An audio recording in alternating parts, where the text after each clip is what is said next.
How's it going, everyone? So, in today's video we're talking about this new LR Ribrianne banner we should be seeing on Global in the next few days. I think it's 3 more days from now. Yeah, I thought I'd talk about the banner and all that. Obviously, I've talked about it before in a separate video, talking about all the banners coming up for Global. But I thought I'd do another one because, like I said, she's just around the corner. We will get Pity on our banner, by the way, like the Carnival Coin, Pity, whatever you want to call it. The only downside is, I guess for us, is the coins that we did get from like the last time, you can't stack them up to use for this time, which it does suck, I guess, but it does make sense at the same time because you could just save up your Pity from the last banner and then use your coins to buy the new LR straight away. So I do understand why they've done that. It does suck, but yeah, let's have a look at the banner. Yeah, so we've got LR Bomber there. That's obviously a big, would I call it a bait? Probably not a bait, but you know, a good way to bring people in because Bulma is definitely a very, very good unit. Like, she's definitely easy top 5, so I'd say, even with the new anniversary LRs. Or maybe top 6. Like, she'd be just under, maybe, I'm not sure yet. LR Ribrianne, I mean, I'll go over her kit a bit later once I talk about this banner. I don't really think the banner will change too much, to be honest. I think the only thing that we could see, which I have been wrong the past few times, actually, no, not for the Androids banner, but we could see discounts on this. We are going to get tickets, obviously, because Global usually gets tickets. But we could see discounts as well. So it could be very similar to what we have for the Android. So I think it was, what, the 25 stones for a multi. I think it was 40 stones and 45, or 35 and 40, something like that. So I guess that's probably a possibility. If that's the case, I'd say maybe do that if you want. Do the discounts and stop. Because, like, when you look at this banner over... we'll go through the banner first. So, like I said, you know, LR girls don't look too bad. Like I said, I'll go over a kit in a minute. Bulma's very good. Frost, Kava, I don't need to talk about them. Karen Khalifa, obviously, I guess they are still good.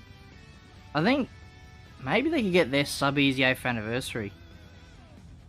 Potentially. I wouldn't get my hopes up, but I guess they are slowly approaching a sub-easy at some point. But I mean, at the moment, like, they are very good still, but they're not like, you know, a top tier unit anymore, if that makes sense. But if you haven't got them, or if you're not, like, they're not rainbowed, they are a pretty good pull, I would say. Obviously not worth your stones, you know, something on this banner for, but they are pretty good if you can pick them up. I mean, even if you rainbow both of them, I guess, but anyway, so LR Karen Clifford as well. I mean, they're good, but they're not as good as what most people expected after Easy A. They needed a lot more than what they gave them, but I mean, I guess they're still okay. I guess, like, they're good, but they're not, you know, I wouldn't use them in the new events that we got, like, you know, against Red Zone and all that sort of stuff. I wouldn't bring them, but you know, they can be, like, they can be okay if they get their stacks in, but obviously stacking characters need a fair bit to build up.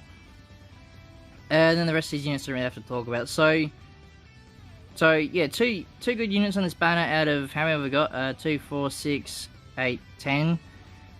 So 2 out of 10 featured units are good. So I would say this banner's an easy skip. Like I said, obviously if there is discounts, I wouldn't blame you for summoning. Because you could do like 25 stones, right? And then you get the new LR or Bulma, right? And that's obviously a big W, so I guess, like I said, discounts, okay, like if you want to go through it with discounts, that's fine. If there's no discounts, I would say skip this banner for sure. Because LR Ribrianne is good, but she's not worth something for, if that makes sense. Like, she might be worth picking up with, like, with coins later on, because she will be back out on, like, a yellow coin banner eventually, and you can pick her up there, but other than that, she's not really worth something for, I don't think. But let's actually have a look at her details real quick. Get an LR real quick. I mean, I'll obviously be something for it anyway, but I just don't think it's worth me recommending people to summon for it. So, leader skills, special pose or power of wishes, category key +4, and a HP attack and defense 150%. So, that there by itself should be, you know, a big no-no, I guess, to summon. Because for this type of, I did pick LR, didn't I? Okay, yeah, I did pick up. I just want to make sure. So, yeah, obviously that leader skill, it's okay. Special pose does need a bit of a buff, but it's, 150%. I guess it's the normal now with like these sort of LRs, but to me that sort of puts me off summoning a little bit if I was like free to play player. Super attack doesn't really do much either. Raises attack and defense for 1 turn, causes colossal damage to enemy. Not too crazy. Same there. Just mega colossal, not too crazy either. Passive skills, so let's have a look. So, when there are 2 or more tournament power participants, category, allies on team, activates the intro animation, and for 1 turn, changes physical, AGL, and SCR orbs into tech orbs, and keep us 3 for 3 turns. So that's okay. I mean, obviously, going to run her on the tournament power team anyway. So, that's okay. That's not, too crazy. It should be keep us safe for, I guess 3 turns is good anyway. Then she gets Ki plus 3 and attack and defense plus 122%. That's okay as well. Change SCR orbs into tech orbs. So she's an orb changer, which, can be helpful. Medium chance to change physical orbs into tech orbs. Medium chance to change AGL orbs into tech orbs.